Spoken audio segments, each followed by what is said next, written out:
trust your mother. Why would anybody watch a scum show like Videodrome?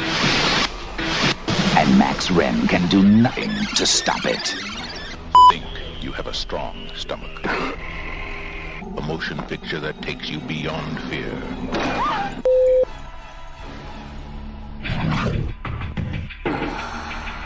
In a society driven to extremes,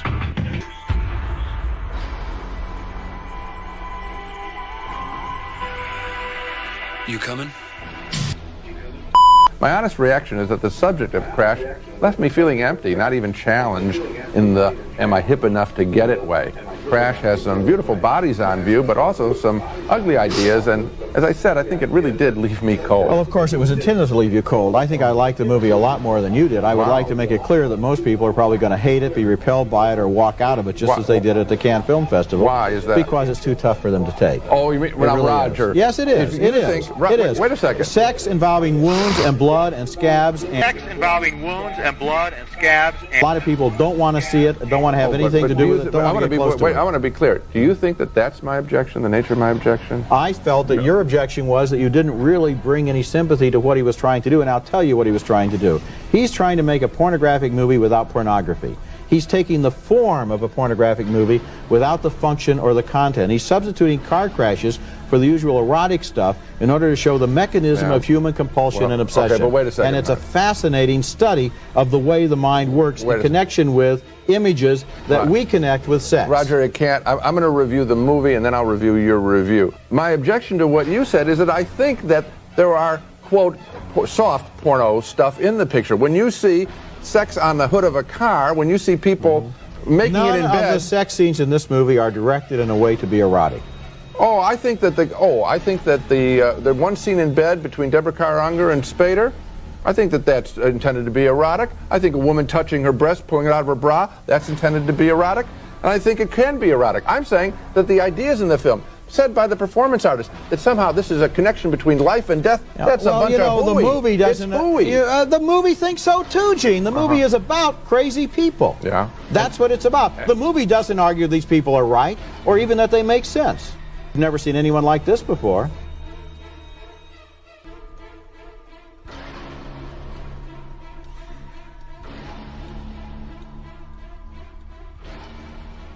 God help us both.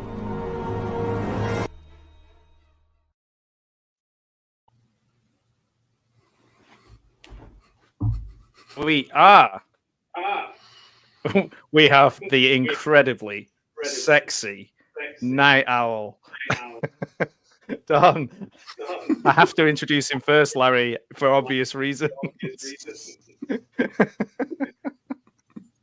Don, how are you? You're looking amazing. I've never seen you looking better. Thank you. I got the girls all looking good in the red dress. I got my two main fellas of culture here to discuss Videodrome with me. I'm looking forward to all of it. Nice. Lovely. Looking lovely. And we pale in comparison. But Larry, Horror Cat Dad, how are you doing, my friend? How's it going? Happy Saturday, everybody. Yeah, it's exciting to everybody here to watch a really freaky old film that I haven't seen for a very long time, and to kind of get us in the mood, I played the little trailer there, and I love watching people argue. No, it's great to have everybody in chat as well. I can see we've got we got so many people. My Flock, Professor Macabro, Sean was here from Cinephile Sanity, and we are here. And the other thing I wanted to do is give you a little bit of a quiz. Oh, no. Okay, don't worry. It's not difficult. So this film came out in the US on the 4th of February, 1983. A young Pugwall was 4 years old. I did not watch it. I did not queue up. I've got some questions for you about the 4th of February, 1983. Okay. So, Larry, you feeling confident? No. Done? I'm feeling as confident as Larry. Excellent, excellent. I love it. Oh, the Bud Files is here as well. We've got an audience of millions watching, so no pressure. So, on the 4th of February 1983, what was the #1 song in the US? We'll start with the US because you're both Yankee Doodle dandies. February 4th, 1983. Mm-hmm. Video Killed the Radio Star by the Buggles. Oof, that's a good guess. It's incorrect. Larry, you want to? I was 1. So you'll remember it then, yeah? Yeah, I do. No. I don't know. Okay, I'll give you a clue. I'll give you both a clue. Unless you want to take a guess, Larry.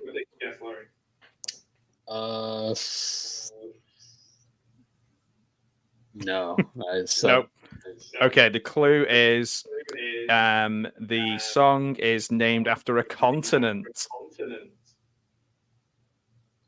Africa? Ding, ding, ding, ding, By ding. Toto? You got it. Yeah. Now the other song.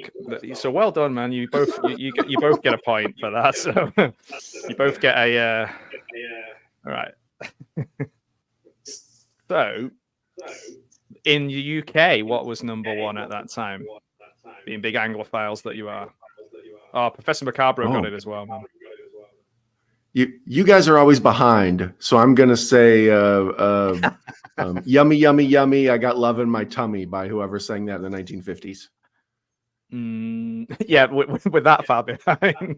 No, you're not that far behind. Okay, see, I don't understand how long it takes for stuff to get there. So, okay. This is like the last one was Africa. This one is from another continent, a continent that the UK is not a part of. And the band, you will have had this song as well. If I give you a film clue, it has something in common with Crocodile Dundee. I knew it. Yeah, Come From a Land Down Under by Men at Work. That's the one, man. That's it. You got it. That's the song that taught me what Vegemite was. Vegemite. I've never heard of such a thing. Yeah. It's just Marmite. It's just Marmite, man. I'm going to get cancelled in Australia for saying that. So it's not Marmite. Okay, so okay, this is just a general one. What Chinese year was it? Like we're currently in the middle of Chinese New Year. What year was it? Year of the Dragon. Oof, no. The rat. No. The monkey? Sure. Not the cat, no. No, I'm saying this year. Oh no, the year 1983. Oh, okay. I know we're talking about present. I'm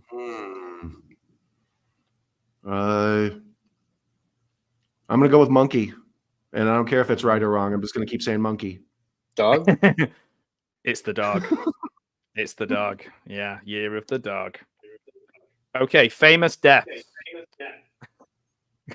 Before we start the film. Okay, so famous death. Somebody that Don and myself have mentioned more than once in streams that we have done together. Not Wingshauser, but there is a Wingshauser link. I'll give you a clue. Where is it? I'll give you a clue. 83.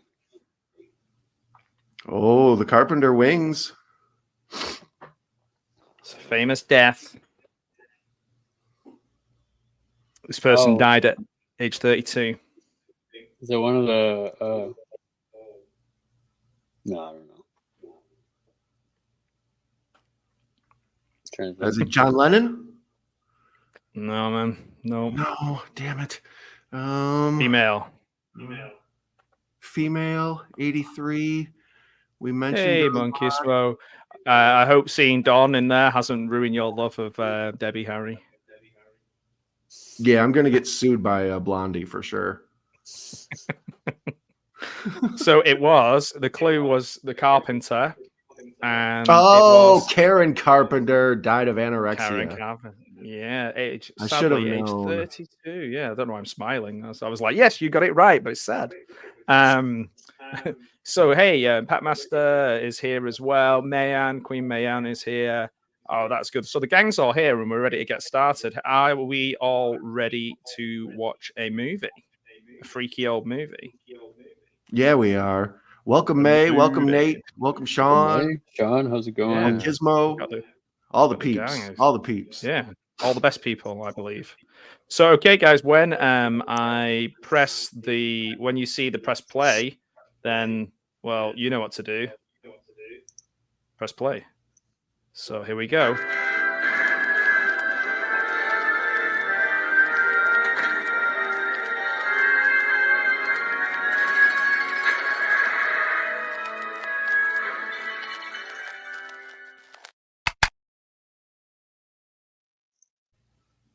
Okay, and we're off to the races. Universal and MCA company. Okay, so I'm watching it on Amazon and I've got an FBI warning straight away. The FBI. I'm watching it on the Internet Archive, and I have the Criterion Collection logo. Oh, we're going to do just fine. We're going to do great. Okay, now I've got the Universal logo. Me too. Right on. Oh, we got Bud Files. Bud Files here. I think I said hello already. Everyone's saying hello to each other. Don is looking hot. That's definitely worth saying more than once. Red is my Sexy color. Mother. Red is my color. It brings out your red eyes. With the Videodrome logo. Yeah. Well, I think it's appropriate that I have new flesh for this movie. Yeah, man. We really tied it together here once again, fellas. A lot of thought goes into this. A lot. Time again. So there was a film I forgot to mention. This just reminded me. That is coming out called. Oh man, I posted about it on my YouTube channel, and I'm really excited about it. And it reminded me a little bit of this. Sustainable Flesh. No. Oh geez, what's it called? I posted too much. Oh, Night with the Devil. Late Night with the Devil. Late Night with the Devil. The live at television event that shocked the nation. Isn't that my show? Isn't that Night Owl Movie Talk? Oh yeah, that's the film adaptation of your show.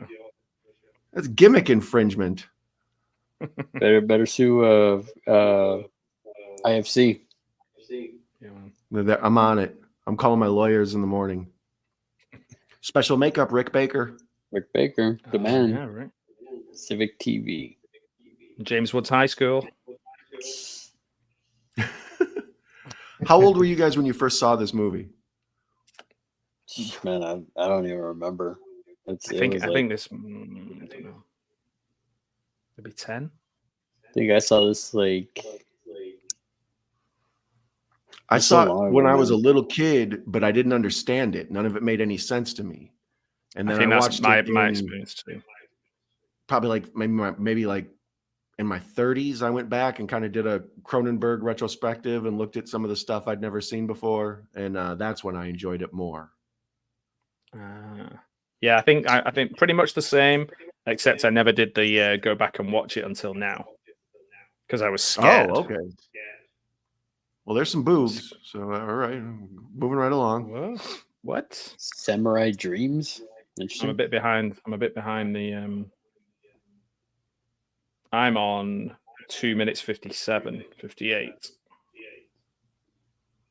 I'm at 3:10, but I did have the Criterion logo.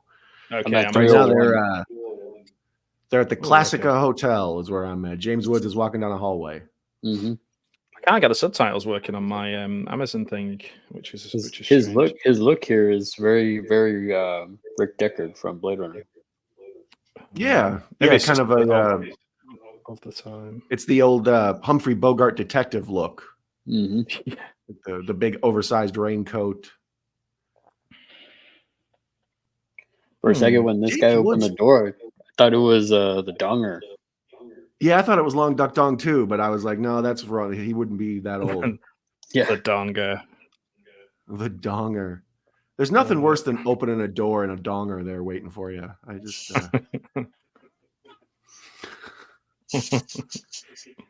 Already. How many movies? How many movies has James Woods been the lead in? Because he's usually like a second banana or a villain. Like he's very rarely the lead of a movie. What's that film with? Is it called The Hard Way with Michael J. Fox? Where that's a good film. Yeah, it was pretty good. J. Fox were he was in Gritty. Straight Talk. That's his best film. What was that, Larry? Sorry. Straight Talk with Dolly Parton. Oh, that's the radio one. Yeah. Yeah. John Carpenter's Vampires. There's a lot of good stuff. What's the other one I'm thinking about? Diggstown. That's a really good one. Yeah, Vampires. Yeah. Against All Odds is a bit of an ensemble, right? Yeah. But he was more like the villain in that one, right? Yeah, that's what I know. He's either usually the second banana or the villain. He's very rarely the lead. Diggstown is a good example of him being the lead. But even then, I guess you could say Louis Gossett Jr. kind of is, but it's 50-50. Mm-hmm. There's I put this up on screen just because Shaw mentions My Bloody Valentine, so I can repeat my joke again from yesterday and see if it actually gets any laughs. Hell yeah.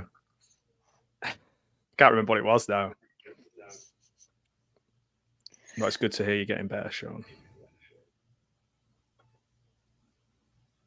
Well, damn it, Matt, we're waiting. Oh, are you waiting for the joke? Oh, yeah. I love My Bloody Valentine, but it has some minor problems. It has some minor problems. I tell you. I love it. It gets better every time. It gets better every time. Guy from Game of Death. Ooh. Wow, the satellite dish is like legit for it to be on just the roof of some house or some building.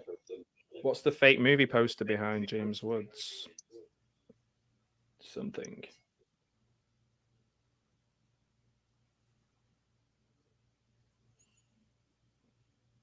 I'm going to struggle with this with no subtitles, I must say.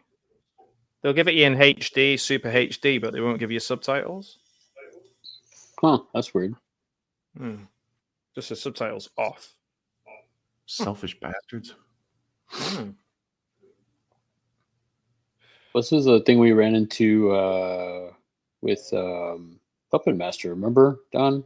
On Tubi, it didn't have the subtitles.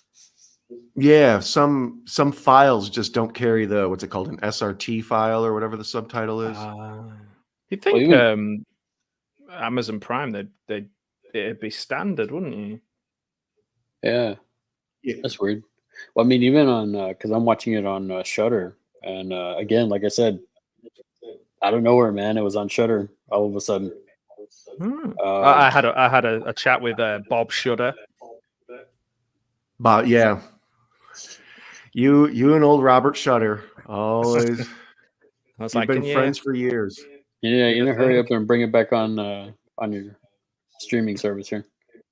No, what makes me laugh is there's 30 bits of trivia that I could tell you from this thing. There's a cast list. There's Super HD, but no subtitles. No subtitles. Somebody forgot to program it in. Oh, my word, well, see, what I was going to say is the weird thing on here for the closed caption, it says unknown. Oh, thank you, man. Guys, have you got a time code for me? Because I've just restarted the film by accident. I'm at 7:45. I'm at 8:28, but like I said, mine had a Criterion thing at the beginning. I have James Wood and the tech guy watching these weird snuff films in the editing lab. Yeah. That's right, okay. Man. Yeah, I'm on that now. Oh, not good. But good. Home of the Buccaneers, and like James Wood just walked out of the room. Totally agree. Video Boutique. How come none of us are called that? That's a good name. That is a good one. I wanted to be called Hollywood Nights, but I got stuck with Pugwall 316 just because it was the name of our band. And then over on our channel, it's Three Bland. Three Bland Yeah, Bitches. 3BB. Yeah. Good morning and welcome back to Three Bland Bitches. It's like the Four Horsemen, but not as cool. We need a I would fourth say person, cooler. and then would be the Four Bland. Four Bland Bitches. Let's go, man. Fake talk shows in movies always make me uncomfortable because something bad always happens. Yeah, the King of Comedy. Joker. King of Comedy, the Joker, what is it, Wolfen or Howling when they're on the TV set. Freddy. Terrifier. Terrifier, the first one, has that whole thing with the talk show. Yeah. Is it New Nightmare or as well? Robert Englund comes on. Yeah, one of the Freddys. Yeah, it's a New Nightmare where he comes out of the. Oh no, it's even in part 3. She's watching the show and then Freddy becomes like time, bitch. Yeah. There's that part too. Welcome to prime time, you bland bitch. You bland bitch. Just punchy the script up. And also Kramer as well. Kramer has his own set that he finds. That's great. Yeah. The old Merv Griffin show. I love that episode. When people walk in and he's like, so you've got Well, I like when he flips the tape deck on. Yeah. And then it says turn music off. Like he has his own cues and stuff. So good. Yeah, King of Comedy is one I need to watch again. That's such a great film. That might be up there as one of my favorite Scorsese. And I'm a big fan of Silence as well. I don't think that gets enough credit. Never seen it. It's good. It's good, man. It's a hard watch and it's long, but it's good. The guy on the CRT, I like his name. Oblivion. I like Woods' jacket. I like grey suit jackets with like flecks in them, like little white flecks and things. Oblivion's a professor, like Professor Macabro. Oh, maybe they went to the same university. Yeah, their arch nemesis. They went to Evil Medical School with Dr. Evil. Yeah, they were all there. The yearbook photo is amazing. They call me Mr. Evil. I didn't spend 7 years in Evil Medical School to be called Mr. Evil. I'm clearly not evil, as you can see my halo. Oh, yeah. You're an angel. Angelic. Brian Oblivion. You can tell that they're making a kind of it's not subtle, some of the stuff in this, you know what I mean? Mm-hmm. Is it me or is the reds are really, really red? Not just Don's red. Because I put a filter on Don's dress, but well, see, I was gonna say that when they were in the when they were doing the talk show, like the colors are very like, I don't know, it's like there's something about the colors here that really stand out, and it's not like they're like vibrant like in your face, like but I don't know, there's just something about. To me, that's a Cronenberg detail. Like in all his movies, the color palette always jumps out at me. Like when I watched Dead Zone on my channel, I kept mentioning the use of blue because it's such a cold film. There's blue all throughout. And then with Dead Ringers, it's like red all the way through. And when I think of The Fly, immediately that lime green comes to mind, like that's on the color or the cover and everything. It's almost like almost a sheen or something. Similar to Argento. He knows to put Argento. A lot of the Giallo films, I think he was inspired by the Italian director's use of color because it really it causes feelings. Blues and reds and whites. They add sort of an emotion. When we did The Fly on the podcast a while ago, I remember reading that Cronenberg said that his plan is always to shock and scare you very early in a film and then keep that going. Like when you're heightened, like the idea is like for it to then come down and bring you back up again and down and go back up. His is to keep you going. Whereas I don't think Videodrome does that. I think Videodrome's actually like more story driven. Yeah, It's weird. I mean, They have nothing. They have nothing to do with each other. But this movie reminds me of Prince of Darkness so much. The John Carpenter movie. really? Yeah. Like there's something about horror in like a city kind of like most horror takes place in isolation, but this takes place like in a very full lived in world. Yeah. Maybe even Mouth of Madness as well, because that's like Yeah. a media based thing. Obviously that's more about novels and Stephen King kind of books. Well, yeah, and then it starts in the city, like, you know, Yeah. and then it goes Yeah. off into the. Then you have the What a isolation film. in the town, you know.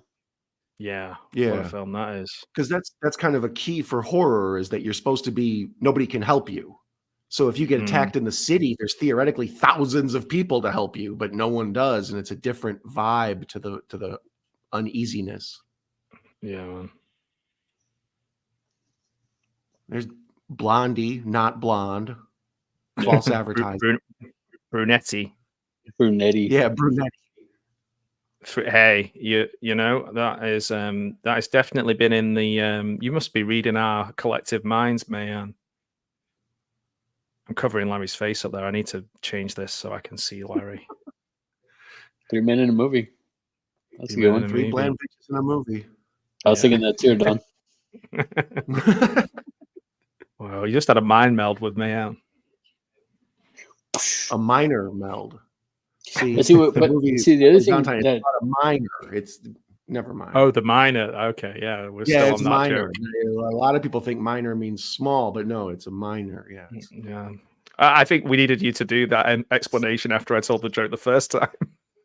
What I find and going back to what Joe was saying about living I guess the world is lived in. I like that I mean, right now we're seeing a R-rated part of the film, but as it pans in, you see the what do you call it? The table was like dirty.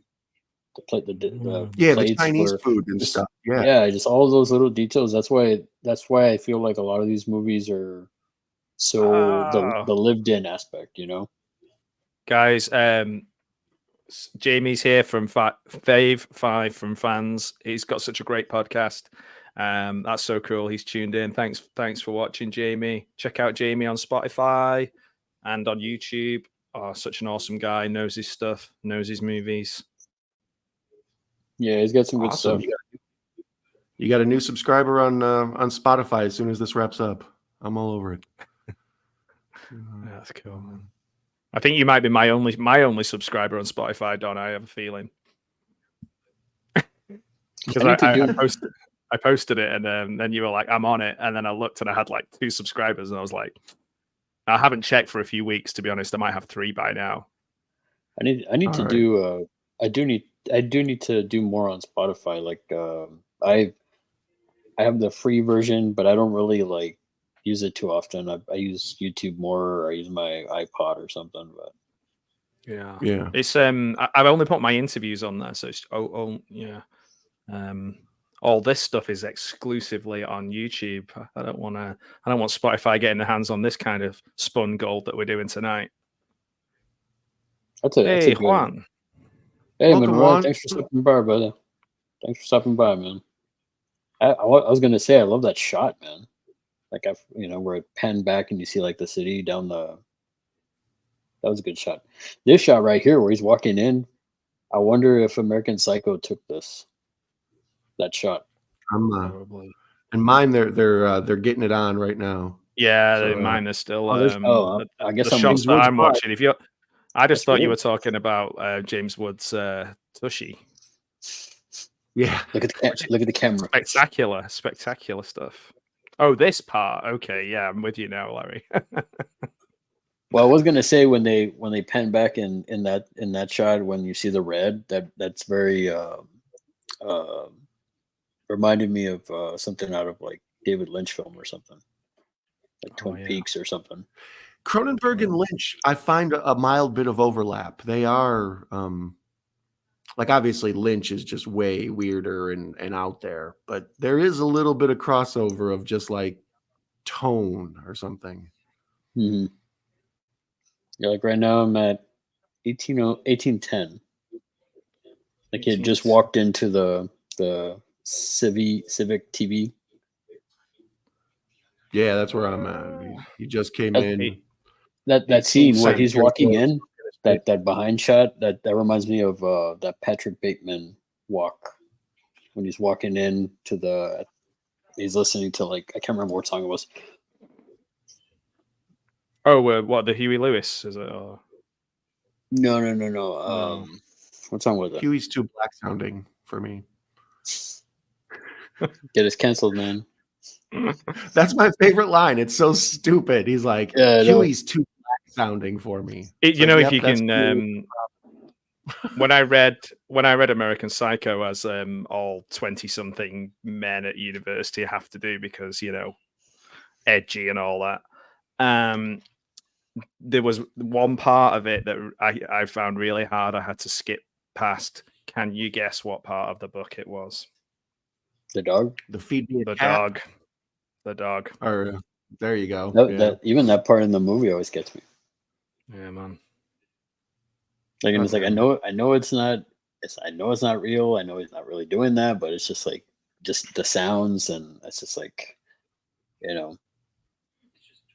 I met Bret Easton Ellis. I just remembered. He signed my book. He signed Luda Park because I was like an edgelord.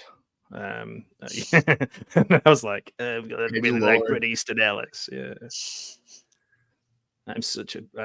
You don't understand me. Woods looks so sleazy in this.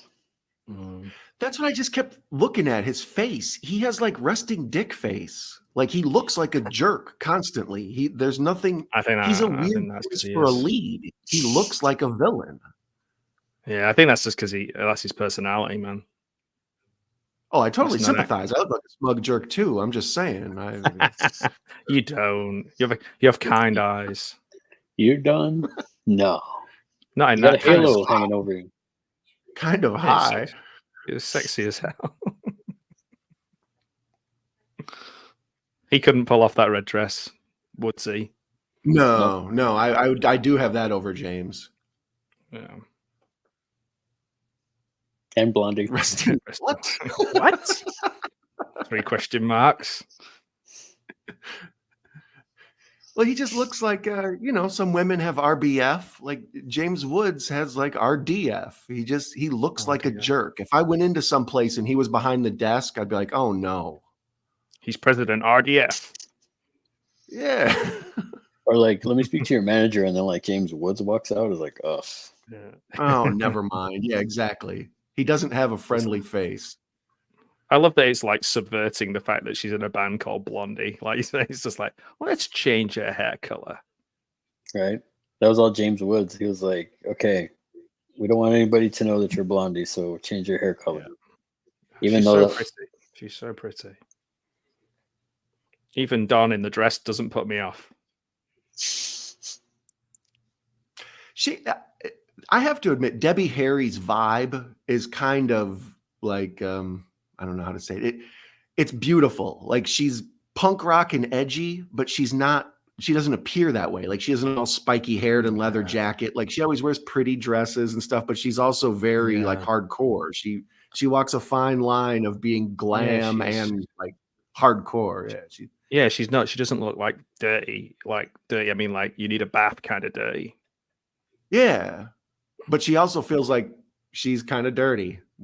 Yeah, I know. I mean, she's not like Courtney Love dirty, where you want to exactly. That's down. A good example. It's Courtney Love. Yeah, exactly. Yeah. As I watch her put a cigarette out on her boob. Don't try that at home, guys. Right? How is that still on? Smoking is smoking is actually probably more shocking in a film now than the actual putting it out on the boob. Yeah. Mm-hmm. It's like, oh my god. Oh. I feel like the music then was about to break into the Superman theme, but I'm pretty sure it's not going to. It was like duh, duh, duh, duh, duh. They're showing that Blondie can't be hurt. She's indestructible. She has those bloody powers. Was this the height of her magic or her powers? I've done that. You know those bell things that she's doing. Oh, the little castanets. They're like I can't remember what they're called. Like from like Asian culture. I had to do like a dance for this cultural thing, and the lady put all the little bells on me, and I had to like wiggle my hips and do this. The kids thought it was the kids loved it. Because I'm so uncoordinated, I couldn't do it. Because you have to do it opposite hands and opposite hips, and oh man, it was a nightmare. Logistically, it was a nightmare for me. I was all over the place. I did not look like her. Logistically, it was a nightmare. I've never heard anyone describe belly dancing that way. The problem with belly dancing is it's a logistic nightmare. So yeah, I think there is a video of it somewhere, but it was so long ago it'll have been on like massive CRT video camera or something. So it'll be like some of the scenes in this movie. Yeah, that'd be the real horror. Me dancing. I'd love to be able to dance. Can you guys dance? Depends which one. I mean, got a rug? Freestyle? Yeah, I mean, if you want me to, if you want to dance a minuet or maybe the twist, yeah, I got you. But if you need me to gritty, no, I need a few drinks first. Chubby check. Hand jive. Yeah, exactly. I can do the hand jive. I can do the mashed potato. Anything from Land of a Thousand Dances, I can do. But if you need me to gritty I've had too many drinks. I can't do the Running Man, but I can do the Cabbage Patch anytime, day or night. The lawnmower. Yeah. This is the real horror. I don't like raising my arms when I'm in this position. It screws up the visual. I like to. It makes her look like she's got like a front paws and back paws. Yeah, it's Blondie Grievous. It's Well, no, that would make. And that would legit make it even more so a Cronenberg thing. She'd have like because the body horror, Yeah, it's very body it's pretty horrifying. She looks a bit like Throw Mama from the Train. This lady, like younger, but it's like her younger sister or something. Throw Auntie from the Train. Throw Auntie from the train. See, going back to Danny DeVito, man, bringing it back from yesterday. Yeah, that's the only way you can make this film better. Replace James Woods for Danny DeVito. Yeah, for those of you who didn't join us yesterday, be sure to go to Horror Cat Dad's channel and check out our first meeting of three bland bitches as a good pregame for this. 2.5 hours of absolute nonsense. Danny DeVito talk, and I loved it. I can kind of see what you were talking about for Prince of Darkness on this, because like you see the people here, the homeless people. Yeah. This very much has that. It very does have like that kind of vibe to it. Well, there's just something about dirty cities and things that give you a feel, like you can almost look at an alleyway and smell the urine, Smell the urine. Smell the urine. Is this in Canada? I imagine it will be. I would think so. But I know they had huge issues with homeless problems there for a while. Toronto. Yeah, Toronto. Yeah, Toronto. So these aren't even real extras. They're like people that they they just went and rounded up some folks. Children hanging out on the streets of Toronto. When are we watching Nightbreed? Good question, man. Oh, that's a good one. Yeah, I watched that for a podcast recently for the first time, and I just felt like I just got such a massive X-Men vibes from it. And then I watched the director's cut as well, and I'm pretty sure that Clive Barker hasn't got a clue which one's which and what he's doing with it all. I think it was all a bit of a cluster mess. That's a nice way of putting it. But I quite enjoyed it. That's one I need to rewatch because it's been a while since I've seen that one. I know I went back and I wanted to see. Was it last year? I rewatched Lord of the Illusion because I hadn't seen that in years either, and I forgot That about one's yeah. We got Sam Beckett. Oh yeah. I was waiting for him to quantum leap out of the movie. I nearly quantum. I think we lost a bit of a connection. I think I nearly quantum leaped out of the meeting or out of the stream. Oh boy! Al, get me out of here. Al, look hard, get me out of here. It's like Al, where you at? We're remaking Quantum Leap with Al Lacard as Al.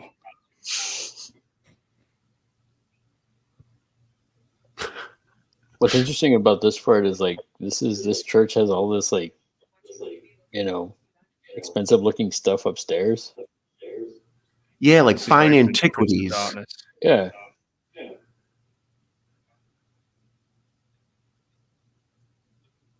Yeah, all this stuff looks like it's been pillaged from old temples in the Middle East or something. There's all this old fine antique chairs and old statues and things. Mm-hmm.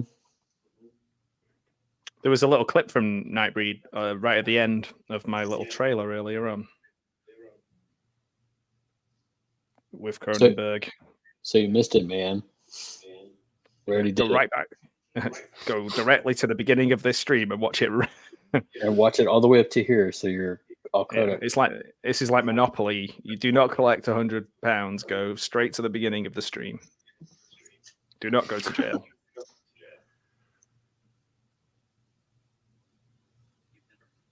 I like his jacket.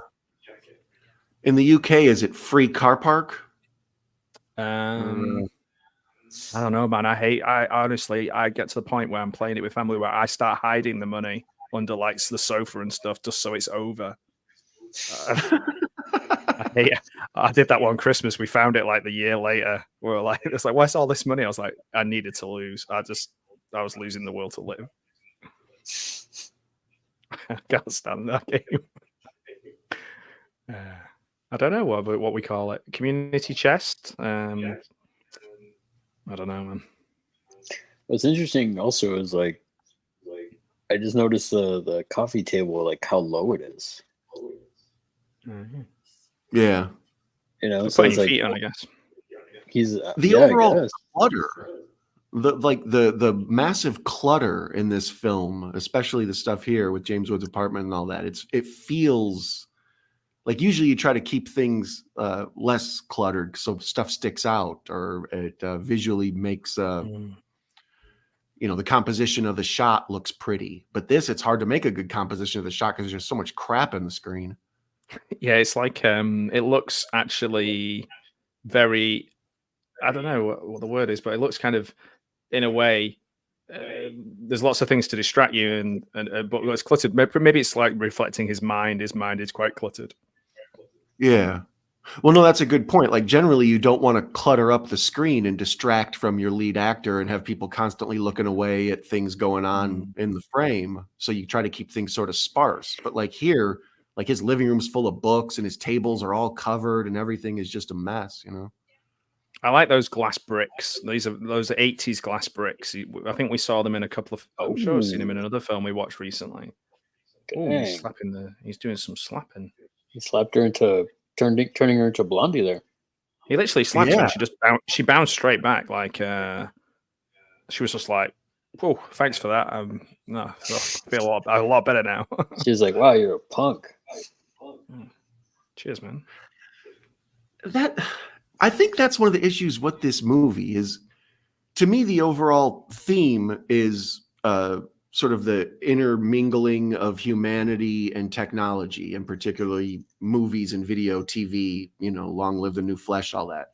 But then there's like this weird under subtext of like S&M that runs all throughout it. I mean, Cronenberg has that in a lot of his stuff, but yeah, it's two weird themes to put together in the same film. Like, you let's can't talk about resist. technology and S&M. Yeah, he can't resist the like we said, like he makes sex really unsexy, which is quite a talent. It's a real talent. I mean, Drive. Here we go. Crash is the perfect example of that. Why do I do that every time? Drive. I say Drive. It's easy to do. So I can't get Ryan Gosling out of my head. That's what it is. Is that Betamax? Ooh, Yeah, I believe it is. squishy. My special edition DVD of this is the outside is shaped like a Betamax, and then the cover is like handwritten, and it says Videodrome, so it looks like a tape that's just like a black, a regular recorded on tape. Nice. Have you seen that one? Is it called? Oh, it's like a TV station. Something like KKL and Halloween special, and it looks like a VHS tape, but it's like really hard to get a hold of. It's a film, a relatively modern film. I can't think what it's called. Something Halloween special, and they made the box look what's it, like almost like Scotch tape across it with the title written on it. Yeah, that's how the Videodrome is. It's got like the old VHS label on it, and it looks handwritten and everything, but it's a DVD or Blu-ray. That's cool. He's got an Atari there. Lucky nice. guy. Which one is it? Is it a wood one?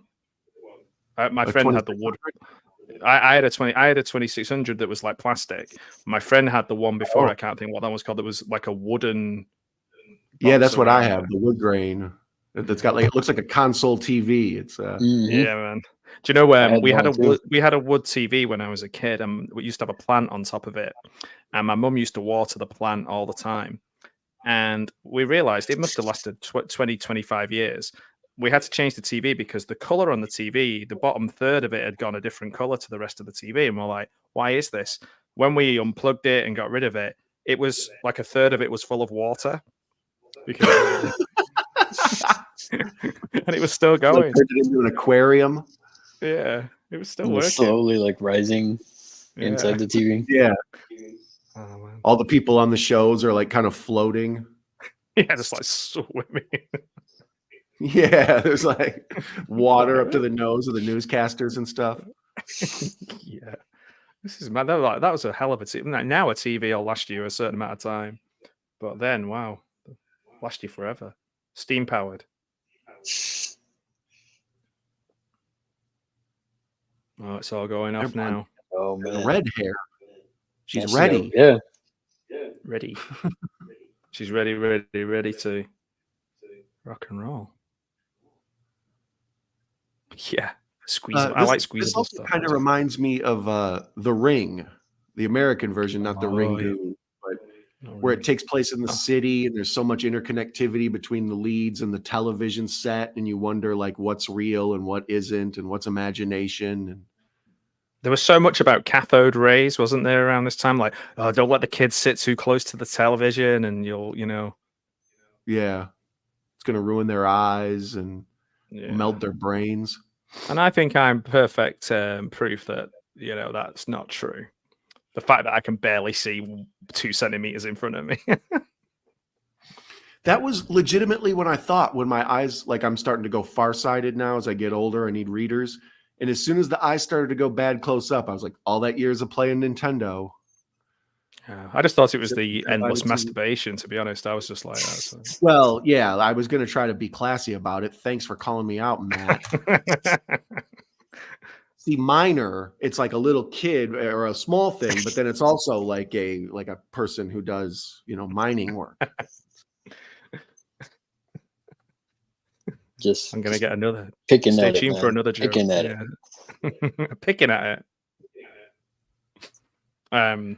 Yeah, there's we need to think of. I'll think of another joke. Don't worry. Sometime in 2024, Okay, I'll think of another joke. Okay, good. We got time. Yeah. So I'm wondering if this Should is be like fun. this right here, where like he's putting his face in, is that like a balloon sort of effect or something? Like a Yeah. What's the game show? Solitaire. That was Joker's Wild, I think. Joker's Wild. There used to be a TV show called Joker's Wild where they would have cards and the Joker, Joker, Joker. Was it like higher or lower? Do you have to say higher or lower? Like higher than a Pretty king is the thing, because we did one. It was called Play Your Cards Right. I think it is probably the same show. Yeah, hosted by Wink Martindale. See, with us it was Bruce Forsyth. I always just wanted. I've never met another person named Wink, so I'm always hoping to meet one. There's a guy, Wink Vasseur, a wrestling Ooh. guy. Wink Vasseur. Wasn't Wink? Didn't he used to come out on Match Game or something? Ooh. What, like a character? Well, Match Game was Gene Rayburn, right? Mm-hmm. And also, what's the name? Oh man, he used to come out all the time too. Charles Riley. They're from Richard Dawson. Mm-hmm. From Family Feud. Oh, I know him. He was at WrestleMania. And, yeah, he was in WrestleMania. I love that all of Matt's touchstone references are wrestling. That's my favorite thing. The other day you were like, let's do top 5 Canadians. Number 5, Bret Hart. Before Owen Hart. Yeah, exactly. Number 3, Bruce Hart. Number 2, Stu Hart. Number 1, of Davey course. Boy. Yeah, he's British, man. He's the British. don't be claiming Davey Boy Smith. We stole him. Number 3, Rob. America takes number him back. 2, Yeah, Rob's number 1. Yeah, Rob's number 1. Yeah, he's him and Helen Hart for the top. Yeah, Helen. Where does Rush rank on your top Canadians? Oh man, the whole. We have to the whole. It's Rush, the embodiment of Rush. Sixth. After the Hearts. Yeah. And the guys from Bob and Doug McKenzie from Strange Brew, they're 7. Mike Myers. Yeah. Yep, Jim sorry, Carrey. behind them. He's 8. Jim Carrey 9. Yeah. Sorry, guys. John You're all behind the Candy? hearts. You're all behind the hearts. There's nothing we can do for you. There's so many Canadians who are funny as well. So many funny Canadians. Eugene Levy, right? Isn't he Canadian also? Mm-hmm. There's loads. I used to think Alan Alda was Canadian, but he isn't, is he? Here's some good imagery for you. They have these stained glass windows next to the VHS library, kind of showing you the church aspect of having a physical media collection. Juxtaposition of old and new as well. Yeah, exactly. The classic old time. Michael J. Fox. Sorry, just yeah, of course he is. Canadians. Famous Canadians for 5, please. Famous Canadians for 5. Isn't Alex Trebek Canadian? Mm-hmm. I think so. Robert Goulet. He's Canadian. Robert Goulet. Robin Thicke. Or is it Alan Thicke? Alan Thicke. Robin Thicke. It's the same. It's the same thing, right? They're both the Thicks. They're both thick, yeah, with 2 C's. They're both thick AF.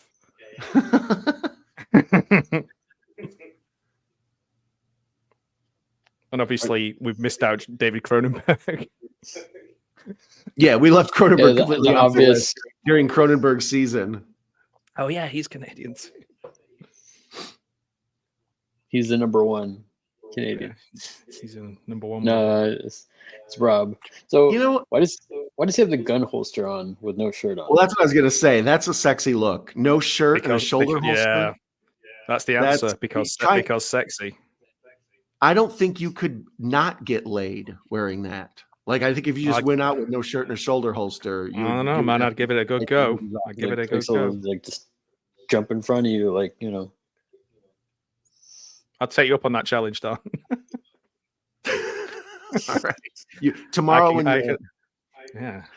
you get up, you put on just a shoulder holster and you let me know how it goes. I tell you what, if we're having a competition on not getting laid, then I'm your man. You just put like one of those little like GoPros on the holster, and you just see all the women just jumping right in front of you. Yeah, it's nothing but. Oh, sorry, I was distracted by James Wood's stomach. Yeah. Oh, thanks, Mayan. Yeah, she's not very well at the moment. We're taking her to the vets tomorrow, so fingers crossed. Well, lots of prayers for Marcy. Thanks, Mayan. You're so nice. Team Marcy. Team Marcy. So, what made him think to put the gun in there? He's like, this would be a good place for me to put this, not the holster that I have on me. It's gonna get lead poisoning. Oh, thanks, man. Will do. Out of all of Cronenberg's movies, like, I don't ever really find a lot of his stuff horrific, but I always find it like gross. Like, I would describe him as a horror director, but he rarely makes horror movies. He makes gross movies. Yeah, it's like we were saying. It's like that kind of, like, I think that, you know, I'm not coining it because I must have stole it from someone, but that, like, he's like the gynecologist of horror. It's like uncomfortable. Yeah. Hence the scene we just saw. Yeah. In the areas that you really don't want people poking around in. Hey, he's got no socks on either. Oh, yeah. What do you think James Wood's Wiki Feet score is? Like a 4? 3.5? I feel like you've mentioned the Wiki Feet to me once before. I'm fascinated by it. The concept that there's a whole subculture of people out there who are just trying to judge people's feet. It's like, that's what you guys are into? I mean, good for you, but don't judge me by my feet alone.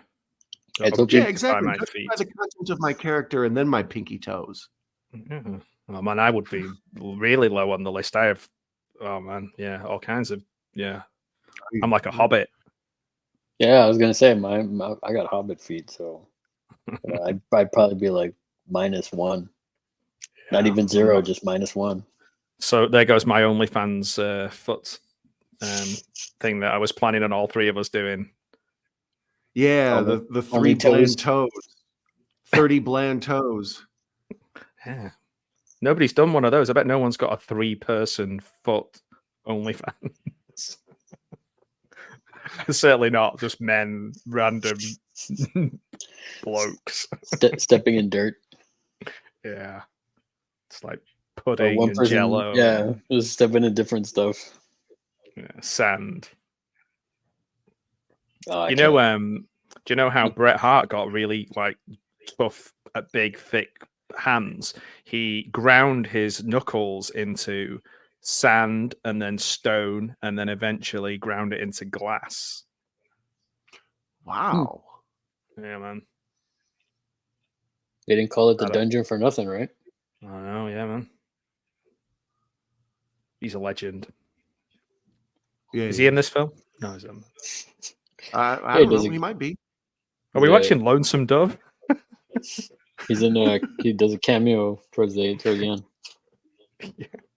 Like he's in The Simpsons. Yeah, right next door to the Screaming Sheik. Yeah.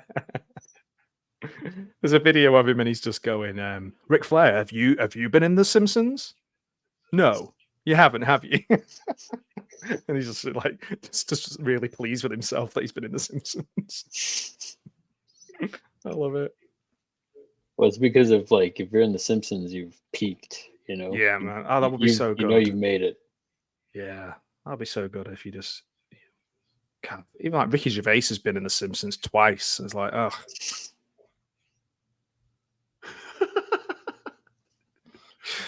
I feel like any fucker can now.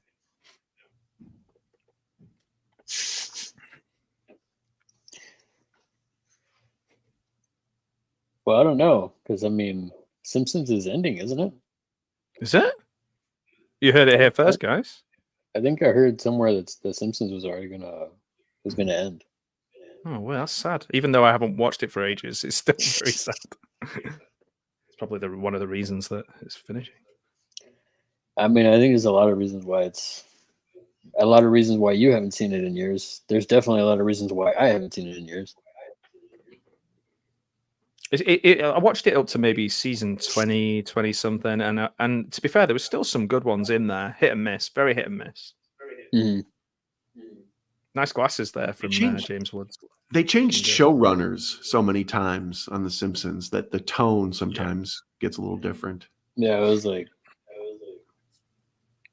it's a bit like when you're a kid as well. Was a writer for a while, and yeah, he's kind of definitely around that peak time. Yeah, but the thing is as well, when it's also influenced by the age you are when you watch these things and how often you saw them, because your access to other things. So like, definitely, you might watch some of the other ones once and forget all about them. But I'm constantly quoting Simpsons that I've seen, episodes that I've seen 6, 7, 8 times. Well, I don't think it's a strange coincidence that all my favorite movies were ones that were out when I was a little kid or when I was in college. Yes, like those are all my favorite movies before the age of 10 or somewhere in the age of like 18 to 25. Like somewhere in there is when all my favorite stuff exists. Do you know what? I think that's something that I actively try to not work against, but like I've gone back and watched some things that I absolutely loved, and I was like, what did I see in this? Certainly music, like things that I liked in my teens and 20s, like the Britpop stuff. It's just crap. It's just crap. Well, but when you saw it or heard it, the world was smaller to you then. You only knew 1,000 songs, so that song jams. But now you know 50,000 songs. It's like, this is a piece of crap. Yeah, it's true. Now I'm such an accomplished musician, I can just write my own songs and I just listen to myself play it. It's amazing. Here we go. 80s Oculus. I call this one My Bloody Valentine Has Some Minor Problems. Yeah, that's in brackets, has some minor problems. It's like a Fall Out Boy song title. Again, Fall Out Boy wouldn't be Fall Out Boy without Simpsons. Pickaxe of my heart. My heart. It's like a Motley Crue kind of thing. Now, did you guys ever see Existence? No. Or Existence or whatever it's called. Yeah. With a Z. Is that the one with Jude Law? Yeah, and Peak handsome Jude Law. Jude Law and who's the woman in it? Is it Rachel Weisz? I couldn't even remember. No. It's what's her name from Fast Times? Was it? You're gonna make me Google it. I'm on it. Attaboy. But Jennifer I felt Jason like Leigh. There you go, Jennifer Jason Leigh. Yeah, Fast Times. Okay, yeah, it is her. Oh yeah, it is her. Yeah. I was thinking Phoebe Cates for some odd reason. I was thinking that too. I was like, yeah. Phoebe I Cates feel like in, that movie's almost like a sequel to this. Like Existence, what this kind of dissects about humanity's relationship with TV and movies and all that. I feel like Existence does that same thing except with video games. Probably, yeah. Well, funnily enough, that kind of, if you think about it as well, Warhol called this the Clockwork Orange of the 80s. So if you think, they're all kind of social commentary of a certain decade, aren't we? We're talking, I know that Clockwork Orange isn't Cronenberg, but you're talking 70s, 80s, and then Existence is probably what, late 90s? Yeah, late 90s, early thousands, I would guess. Mm-hmm. Yeah. So when computer games are certainly, getting to the point where now they are bigger than any other media, aren't they? Well, I think that all the time. Like the point of Existence and this are like the intermingling of flesh, humanity with technology. And I often think about that with my phone, like how much of my mind like used to remember phone numbers and used to like just remember things. Now I have like all my memories and pictures in here and stuff. Like I keep notes to myself. I never would, Stuff my brain Well, used to be in charge of, my phone is in charge of now. So here's I guess another very that David might. Lynchian. Oh yeah, this is a red room. Sorry, Well, man. no, I was just thinking, when you were talking about things squishing together and melding together, you've got kind of that with Crash as well, in the sense of that's why he liked Ballard's book so much, because it was that kind of cars and metal and the just kind of melding with human sexuality, and it's quite interesting. It must be just something that Cronenberg likes, is that those weird things being like, this is a good example, isn't it? He's literally whipping her and she's a TV. Yeah. Did you ever see what's it called, Titane or Titane, or however you pronounce it? It's like a French film about the lady who has the car baby. Yeah. And I feel it's like funny because it feels like a lost Cronenberg movie where the woman has sex with the car and all that. Like, for sure. Do you know the strange thing is about that? A friend of mine works in the car industry, and everything he talks about is a reference to cars, and all he talks about cars. And for all the way through university, because we were like, idiots, we'd just be like, oh, why don't you just go and fuck a petrol hole? So let me ask you, this was the movie that you mentioned, Don. Is that a loose sequel to Rubber, or prequel to Rubber? It feels like it's connected to it. I actually, Is that the tire one? Yeah, exactly. Oh yeah, I think I may have woke. You did that, didn't you, Don? And I might have woke up and joined the end of that when you were Wings. It's part of Wings Week. Week. Yeah, it's part of Wings Week. Rubber is he's an older Wings. I remember. So sometimes I join your streams and I've literally just woke up and I'm kind of a bit woozy and hazy, and the first thing I hear is like Don's voice in a really. I'd say that as creepily as you want. No, I like it. I was just thinking, you lucky devil, you. I wake up and the first thing I hear is Don's voice talking about a murderous telepathic tire. I'll make it very clear though. At this point, I am quite lazy, so my wife's already gone to work. At this point, I would not be like just switching and turning the volume up and just listening to Don's dulcet tones if I wasn't on my own. It's just me and the dog. Woods' apartment is like huge, right? Oh yeah, I love those glass bricks. Those glass bricks are amazing. They also allow you to be able to see a lot more than you would normally see in a completely black room.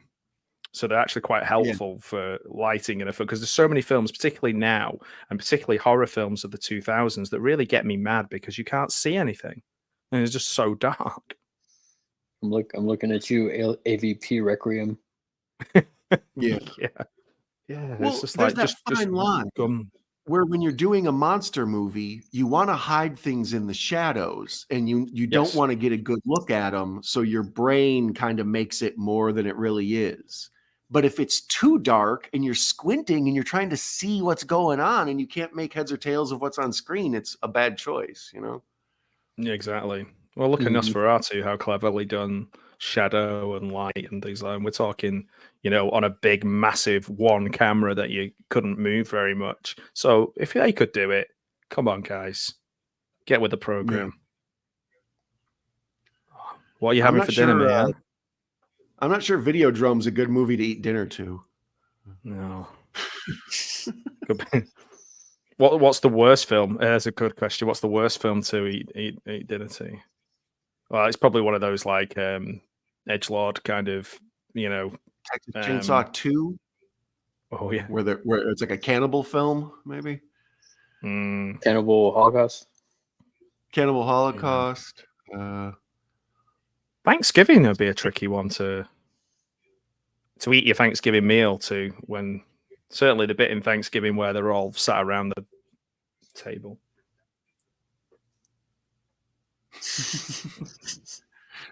Ooh, steak and mushrooms and mashed potatoes. Fancy. Nice. That sounds good. Fancy, well done. Yeah. Well done. Medium rare. God damn it. Hey, Gareth. Gareth's part of Cronenberg season. We're going to do The Brood. Nice. The movie's on, but I'm not paying attention. The movie's on, but I'm not paying attention. That's what we encourage, I think. Mm-hmm. She's listening to the soothing sounds of the 3-blend. Yeah, three blend Bs. You're. I think. Are we if we're censoring ourselves, somebody needed to tell me. You should have put that in the private chat. Yeah, I didn't know either. I just found I didn't know out. we were censoring. Yeah. I was like, I don't want to. Because you're on my channel. Yes. No. Larry doesn't approve of bad lady dog talk. Yeah. Well, to be fair, I mean, I was going to say Marcy can be a bit of a bitch at times. Well, at time, yeah, you do. Yeah. That's what. Do you know what? That's my terrible sense of humor. If I go to the vets and they go like, "Oh, is she a bitch?" or whatever, I go, "Well, she can be." When it's that time. When I forget our anniversary.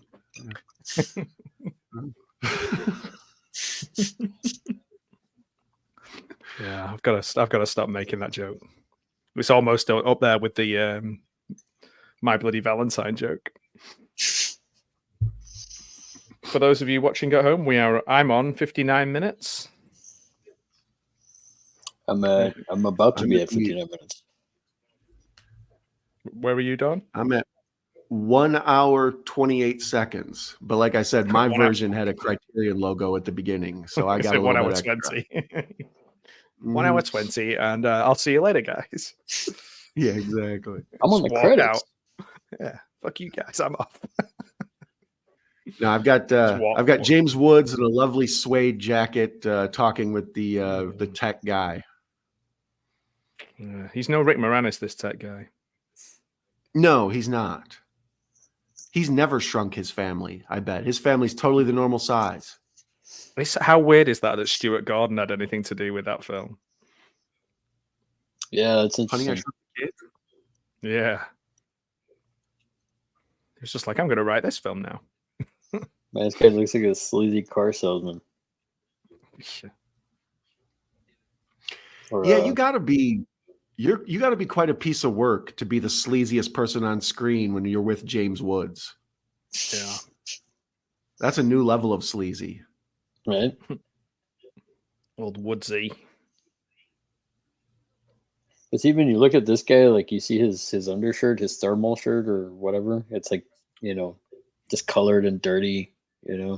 It's like that's the thing. That's the thing. Like I always talk about with newer films or modern films, is like that level of detail is like everything is too clean, too polished. Yeah. Like you see the paint like peeling on the background in this room several times, and even like I was saying earlier, with you see all the just the mess everywhere.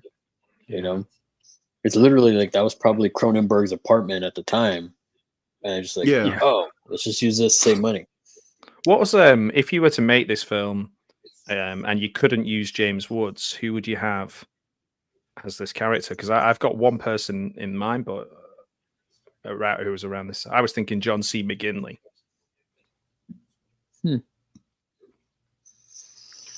That's the thing. If any lead could probably do this movie, like any leading man type character or leading woman type character. But you kind of want a douchebaggy jerk like for this role. That's what there I has mean. to be a certain amount of likability. Yeah, like I couldn't see Harrison Ford doing this. Yeah, I was thinking Jeff Bridges, but like Jeff Bridges has an innate humanity that wouldn't work. Tom Atkins. Tom Atkins in Dr. Dan. Well, same with Goldblum in The Fly. Like that's a weird choice for a lead. Goldblum is often in the same like James Woods types roles. He always plays the second fiddle scientist. I was thinking Goldberg then when you said Goldblum. I was like, Goldblum. Goldblum. But that's the thing though. So speaking of The Fly, I can see Walken doing that. Yeah. There was There's so many another one. people up for The Fly, though. There was like 10 people that auditioned for it, and they were all big names. I can't remember any of them. That's what I kept thinking when I was watching The Dead Zone, is what a strange choice it is to have Christopher Walken as the lead, because he has a little bit of a dangerous feel to him. Like, he doesn't feel like a traditional good guy. Mm-hmm. And then they went with Anthony Michael Hall for the TV series, didn't they? Yeah. Yeah. Anthony and Michael he's in the same Anthony movie. Michael Dining Hall. Yeah. When he got older, he kind of became half a sleazy douchebag. Like, when he was young, he's like such a cute kid in, high school, but as he gets older, he gets kind of like a steroided up meathead or something. Yeah, Evil Dies Tonight. Yeah, it does. But just like in what's that movie? Oh, here's my gun. No, just like in Edward Scissorhands, he's like the jock douchebag. Yeah. Johnny B. Good as well. Johnny B. Good, he's the jock in that. Mm-hmm. Yeah. He's not like a douche in that, is he? Up no, he's okay in Johnny B. Good. Johnny B. Bad. No, Johnny B. Good. He's a nice guy, and Robert Downey Jr. is like a stoner, isn't he? Mm-hmm. Yeah, like some sort of. I think that's when Robert Downey Jr. first was like, "Can I be high while I make this movie?" Yeah, can I be like my dad? It's like I'm playing method. Yeah. Oh, this is weird. He's playing meth. Oh, you remember when he had that interview with the guy on British TV, and they were asking him about like he's oh, it's amazing, what a great story it's been for you, to overcome all these drugs. He's like, I don't want to talk about that. I don't want to talk. Just shut him down. It's the same guy that Tarantino said, I'm shutting your butt right down. Oh, wow. Yeah, it's the same guy. Yeah, I did see that interview. And I'm shutting you down. I'm shutting your butt right. Yeah, your butt. Your butt. Don't shut my butt down. I'm sorry, Quentin, but we're not having the word butt on British TV. What about feet? You've gone too far this time. The N-word is fine. Don't say butt.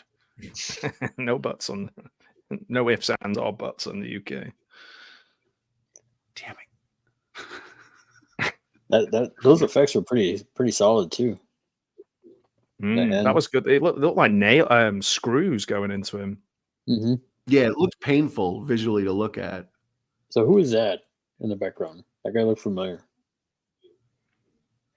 Oh, sure. Wow, look at the movie posters. The evil. So the VHS going in the belly, like Mayan just mentioned. I was just thinking you could maybe combine that with the Cenobite who takes DVDs.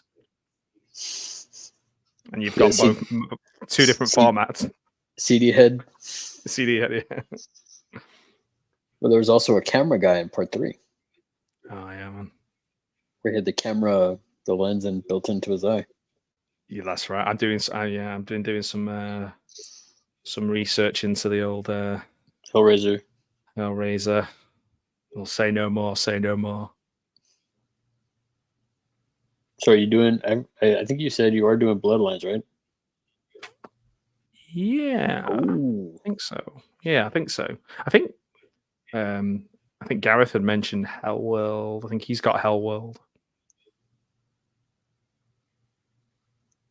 Wasn't there one shooty, bang bang? Inferno? Revelations is a awful film. Ooh. That was kind of cool. He shot the gun right into the lens.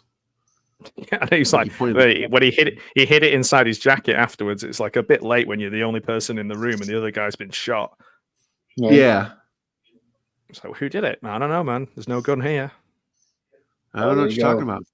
Canadian Dry. There was the. Oh, I was just gonna say ginger. Is that ginger ale? Mm-hmm. Yeah. I used to like that little cans. Yeah. It's more of a mixer now, isn't it? People only use that as a mixer. Mm-hmm. Actually, it's not bad just to drink. So. Yeah, I like ginger. I like ginger ale, ginger beer. I like ginger. Full stop, man. Ginger Ninja, Jason. Yeah. He's Jason. great. Where you at?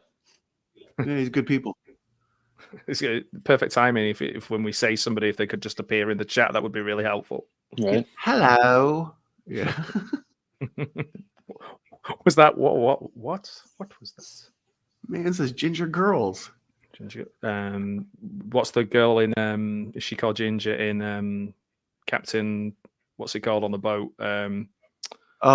Gilligan's Island. Yeah. Gilligan's Island. Yeah, come on, Americans. Yeah. Ginger and Marianne. Yeah, that's the one. Closed for I've never actually seen that. The only references I know to that is that they mentioned it in Saved by the Bell. So that sign said closed for alterations. So they're doing tailoring at night in the church. Yeah, exactly. We're they're letting some his trousers ham. down. Ooh, they're letting his trousers down. Ooh, pardon. Going to take the inseam up a bit. We're back to the Prince of Darkness set. Yeah. The one thing I have to say about Prince of Darkness, like when I rewatched it a couple of years back, and now it's like ever since I went back to go watch it, it's probably a film I watch at least once or twice a year. All right. Great score. Honestly, the look and feel of it reminds me of Big Trouble. Like it could be a in the universe. I don't know, just the look, the feel of it, and then you have Egg and Wang. It's just a lot like a more serious, take on. Yeah, that's how I feel about like the first half hour of They Live. It looks like it takes place in the Prince of Darkness universe, like when they're at the mission with the glasses and all that, and there's the blind, Prince of Darkness has a weird lead too. Like that guy with the mustache, the guy from Simon and Simon or whatever the hell he was in. He was off-brand Tom Atkins. Yeah, totally off-brand Tom Atkins. Tim Atkins, yeah. Adkins. Scott Adkins. Tom not Atkins. Yeah. Wow. You might want to get that fist looked at. Mm-hmm. Oof, that looks rough. Looks right up for you. Got a little infected there. Yeah, exactly. This is why we use Band-Aids, kids.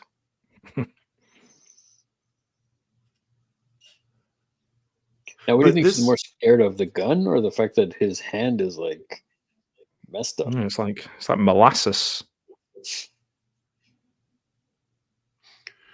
Because in Existence, they do the same thing with the video game controllers. Like the controllers look real organic and creepy, almost like a spleen or something, and they sort of meld into the people's hands. That's why I feel like this film and that film are sort of, connected, spiritual cousins or something. Yeah. She doesn't get to say a lot in this film, does she? Really, Blondie, old Debbie. Yeah. Whoa. It could be you. That scene right there where the gun pushes through like the rubber TV screen and it pushes forward and it looks extra surreal. Right after this movie, Ghostbusters does the same thing. And then Nightmare on Elm Street does the same thing with Freddy pushing through the wall over the bed. Yeah. The famous scene where she's laying in bed and Freddy pushes against the wall and it all creeps in. I was trying to figure out where they got that from. And I'm pretty sure this was the first use of it. He's so influential, isn't he? And I guess that the thing is as well, they still have to work that all out because all of this is practical. Like, it's not like they just program it in, watch it in this, and then program it in and go, okay, guys. It's literally like, how are we going to get the sheet and this and that and all the blood and yeah. The most gruesome though, I'd have to say, is from Friday the 13th, the 6th. They do something similar. Jason's in that Winnebago and they're driving, and then like he just shoves that girl's face into the wall. Oh yeah.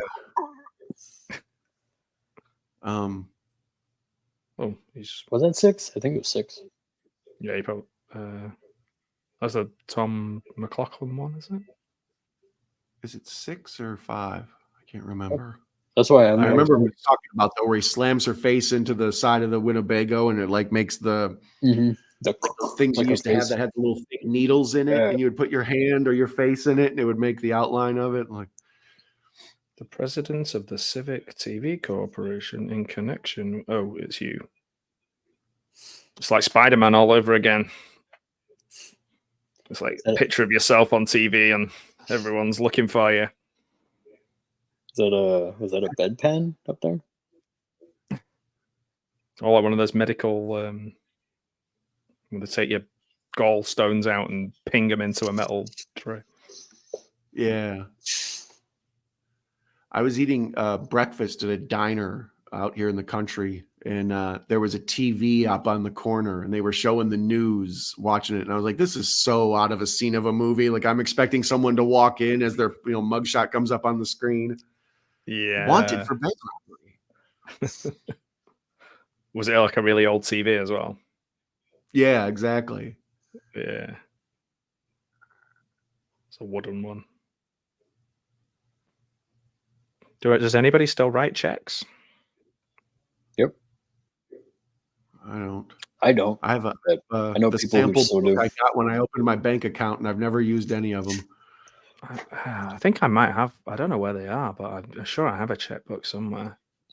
I think my dad still writes them, but he's 89, so Yeah, we'll give him a break. He's grandfathered in. Like, come on, get with a program, old man. Get on this information superhighway. Yeah. See what I noticed? Get with Videodrome. See, like we were talking about earlier, see, like if looking around at everything, we were talking about how there's so much like stuff going on. There's a lot of red, Well, this is a real opticians. This isn't like built for purpose. This is real, clearly. I've spent enough time in opticians to know that that's a real opticians.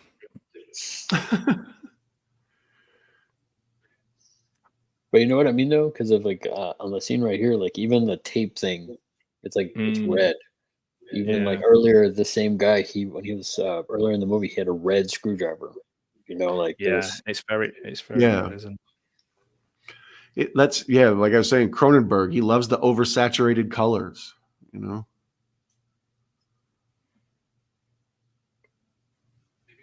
Who's this guy then? The tall Rick Moranis guy. Tall, off-brand Harold Ramis. Yeah. I finally got around to watching the new Ghostbusters the other day. Oh yeah, what'd you think? Still haven't seen it. Yeah, it was okay. It was all right. It took me so long to watch it, but I quite liked it. Yeah, that's great practical effects, though. That's super gross, that tape, but it looks real. Ooh, it's infected, man. It almost looked like French toast or something. Yeah, he's essentially just like a big Pac-Man eating everybody up. Essentially, right? Where's the wind coming from? From the stomach. Evil creates wind. Yeah, evil rolls with wind. I've learned that. That's how it works. That looks like a whisk now. His hand looks like a whisk. Whip he should be making pancakes. Oh, yeah, we've got Pancake Day on Tuesday, so Shrove Tuesday. It almost looked like one of those mines, and then he blew up. So it makes sense. It just steps through the wall.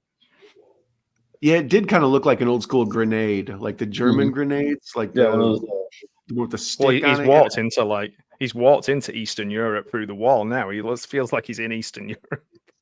It does kind of. That's why he leaped into Eastern Europe. Yeah, this is just a really strange, fucked up version of Quantum Leap.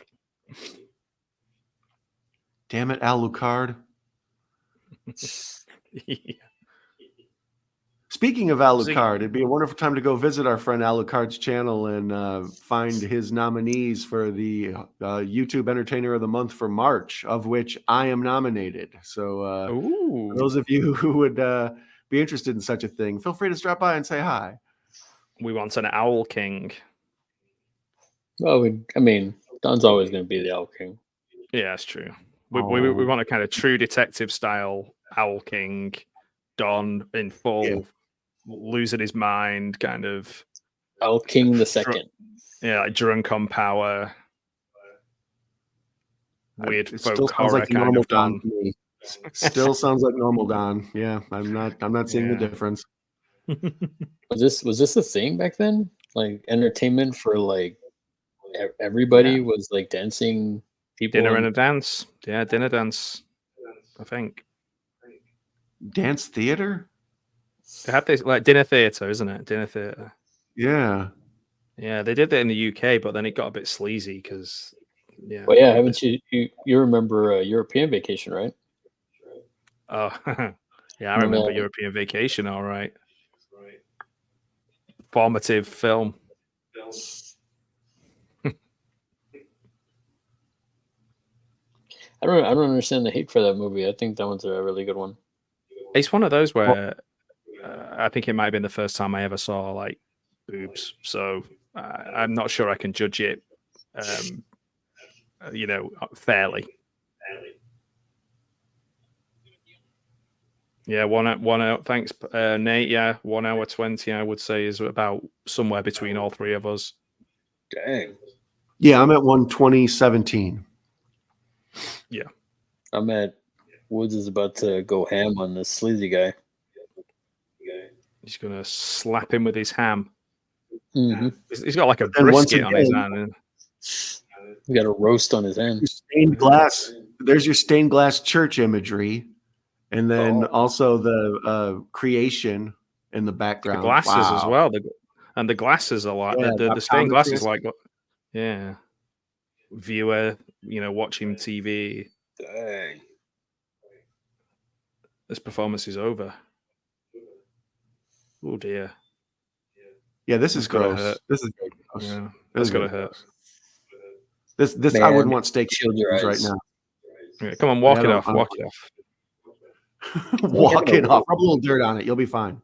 Right. You're all right, buddy. Just walk it off. Yeah, exactly. Try laughing it off like Johnny Knoxville. Yeah, stop being such a wuss. Yeah, as your intestines explode all over the ground.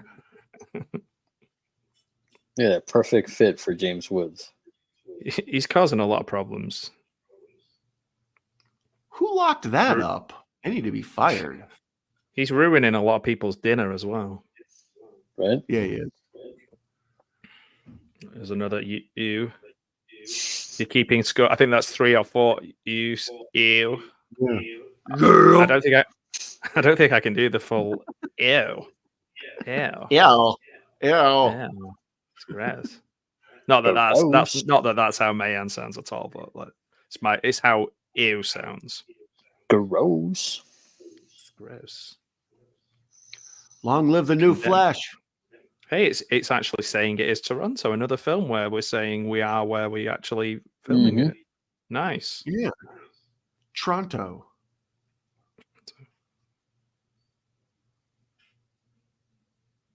This will be a gentrified hotel now, I think. There's one in Glasgow that they turned like a massive, big, old, rusty boat, and they turned it into like I think it's like £1,000 a night hotel. Wow. There's I don't know if it's still there because I haven't been there in a while. In Austin, they have like this, I think it's called Rainy Street. It's a bunch of old little houses that all of them were redone into bars. So they're all little houses, but each one is a different bar. All in a row. So you could go on like a bar crawl, like a pub, like a pub crawl, and you wouldn't have to you go that far to the next one. Yep. Sounds perfect. Yeah, I went once. It was interesting, but it's all They're all old houses renovated into that. I was like, wow, that's interesting. Sounds cool, man. It's like those little microbreweries that are can fit about 3 people in them. Here's one place. Go ahead. I was going to say, here they did the opposite. They turned the old Pabst Brewery into hotels. So you can go stay in the Pabst building. And it's like how this is, like you were saying, they refurbished the old 1910 building or whatever. So it's got nostalgia. Do they have I think I don't. taps in the wall? Think you get your own beer tap in the rooms? Yeah, that would be good. That would be That'd awesome. Be great. What is Pabst like? Is it good? Because I've never had it. I've never had it. Yeah, they're a brewing company. They're because it's I know it from John Cena. Some John folks Cena's love it. had it on his logo, and it was like on a level between Natural Light and Coors. Where does that fall in? Yeah. Some people love it. Other folks detest it. It's an acquired taste. Maybe I have had it, Maybe I have. The Blue Ribbon, the Pabst Blue Ribbon. That's a yeah. Maybe I've had that because Asda was taken over by Walmart. So for a brief period of time, there was a lot of American beers in our one of our supermarkets. The Walmart essentially too. Those bastards. Yeah. Walmart taking over the world, man. Mm-hmm. They also own the Denver Broncos, to tie it back to yesterday. So. Nice. Let's go 69ers. Yeah. Yeah, be sure to root for Larry's team, the 69ers, tomorrow. Apparently, tomorrow's a big tribute to me. I keep seeing everywhere signs for the superb owl. Oh. Super Bowl Sunday. I said to Kate earlier on, I was like, oh, is it the Super Bowl today? Oh, no, hang on. I think it's called Super Bowl Sunday. That's my knowledge right there. Dang. Yeah, Super Bowl Sunday, man. Whoa. Boom. Somehow I've done less than 20 commentaries, but this is my third Cronenberg movie, and I think I've done 2 Predators. So I think I've done both Gremlins. Cronenberg could do a good version of Gremlins and a good version of Predator. I would like to see all of those. Yeah. I would like to see Debbie Harry as Greta Gremlin. I was going to say it as Gizmo. These days, she probably is not too far, right? Oh. Yeah. Oh. Here we Larry, go. Spicy take. You take that back. Don't you dare say anything about Greta. Harry. Oh. Yeah, about Greta. About Greta. Don't diss Greta. Bianca Oblivion. Oh, and the film is weird over. Movie. And it's done. It's an interesting font. Nikki Brand. Yeah, there's not a lot of big names. Barry Convex, Brian Oblivion, Bob Church, Jamie Matron. Oh, Matron. There's a matron there as well. Belly Dancer. Yeah, get it on. Ding, ding, ding, ding, ding, ding, ding, ding, ding. So you have to do. I learned you have to do it like this. Oh. Oh, here we go. See, you're getting wardrobe trainee. Yeah, that's you can't just be a wardrobe without any training. Wardrobe assistant, wardrobe trainee. Wow. And it's not even a wardrobe like working in a wardrobe. It's being an actual wardrobe. He's a VCR player in his stomach, and one person is an actual wardrobe. They just like open themselves up and put all the clothes inside. It's insane. Exactly. When will this guy? When will this guy ever? When will he stop? Carpenter, special effects carpenter, and Carpenter. Karen Carpenter, rest in peace. It's like John Carpenter. It's like yesterday with Perkins and Perkins. Yeah. Back to bring it back to home. Yeah, man.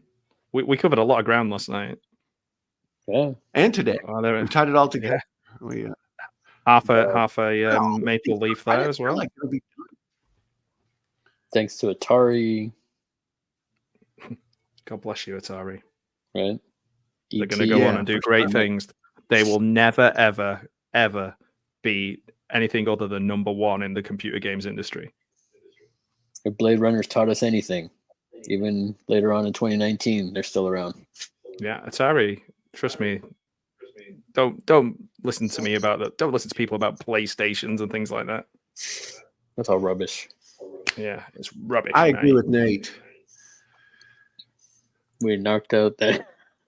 We're not a fish bag. Good show, jolly good show.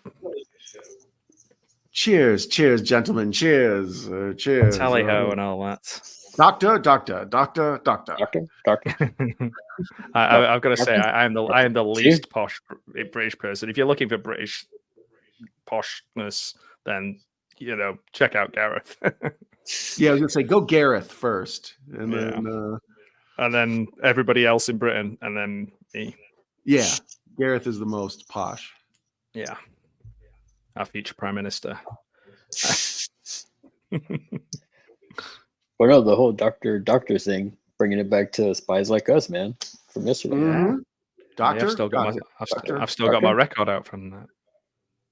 It's like, right, guys. Well, we did it, and that's the first film covered from Cronenberg season. There are quite a few more coming up. However, before that, there's a lot going on with you guys. So tomorrow, Larry, what have you got tomorrow? Super Bowl Sunday. No, I'll be on. You're in that? I'll be there. Superb Owl. Superb Owl. I'll be there. Superb Owl. Superb Owl. Mm-hmm. No, I'll be over on Gareth's channel doing Revenge of the Nerds. The class. Hopefully, we don't get canceled there. It's Revenge of the Nerds. Tri Lambda. Lambda. Yeah, I got that. What else? I know you and I are. Yeah, well, we're going to be doing Night of the Living Dead on the 19th. Night of the Living Dead 8. Yeah, Night of the Living Dead 85 remixed. Yeah. And then I'm hoping to have obviously two reviews. I got a package yesterday that I'm very not happy with. So you might see another calm rant coming. And then next Friday, just another figure review, and then of course, In the House 3. In the House. That's it. And Dawn. If Dawn is good. Well, make sure. Hold on, our buddy Nate in the chat is saying he's going to do a filming location for Revenge of the Nerds. Oh, nice. Oh, that would be cool. I want to see that. Yeah, that'd be awesome, Nate. So I wanted to make sure to include that while we were talking about the nerds. Yeah, good. On Valentine's Day, I'll be on Have Cheetah Will Travel. I'm going to be, or Have Cheetah Will Interview. Sorry, Will View with Patrick. Yeah, I'll be with Patrick, and he's going to interview me and get to know the story of the Night Owl. The man behind the owl. Also next week, Friday, will be In the House episode 3. Episode 3, featuring the very talented horror cat dad, my friend below here. And yes, that's him. You can find that on either mine or his channel every other week. Nice. Also, I don't know. I haven't quite decided what my next stream will be. You never can tell. So you always got to check my channel and make sure a pop-up stream isn't going on in the middle of the night. They're like grab bag surprises. You never can tell when you're going to win.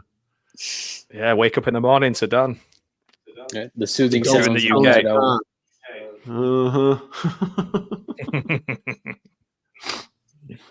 The soothing sounds of 1/3 of the 3 bland bitches. Oh, we made Larry say bitches. Yay! Yay! We did it. Well, it's at the end of this. It's at the end of the stream, so YouTube can't be listening right now, right? No. Then YouTube never listening to us. Man, yeah, that would be cool. However, we would be a lot less bland if you were here with us. We do need a man on. Well, I mean, Queen of herself. I mean, yeah, but we'd have to do it later, though, right? Because I think Man has her kids, so she's kind of busy during the day, right? I think that's why. Yeah. I think that's why she was wanting to do like the watch along later on, if I remember correctly.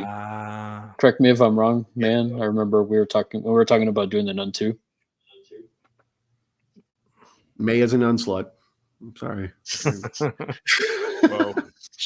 All back. Easy there. Easy fella. Easy there. Easy there. Whoa. And if the people listening right now want to know about that whole nun slut thing, go back and watch last week's episode of In the House. 1. In the house, guys,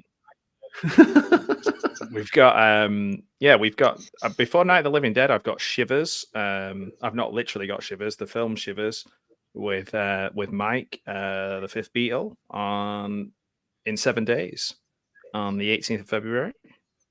And like I said, with Larry, the day after that, Night of the Living Dead, I've kind of done a bit of a remix of that. And then way after that, The Brood. And then to finish the Cronenberg season will be Scanners with Savage Zombie Dave. And that is my Cronenberg finish. And then, that's going to be some head-sploding stuff. And then we're going to start, people before then, to be honest, will find out what the next season of films that I'm looking at is. And I've already kind of given a little bit of a preview to Larry and Don. So hopefully they'll join me in another film if you'll have me, if you'll help me, if you'll join me. I'd be your wingman even if you weren't going anywhere, buddy. I'm with you. Oh, thanks, man. I appreciate that. I really do appreciate you guys joining me. Two of my just favorite people to talk nonsense with. It's been a good 2 days. I'm gonna get out of here and just wish everybody a wonderful rest of your evening / afternoon or wherever it is, wherever you are. Thanks for watching this crazy film with us. Any last words, guys? Green grass and high tides forever. You heard everybody. Y'all take it easy, and we'll see you on the next one. Yeah. If I don't see you on one of the streams, I'll see you through the window.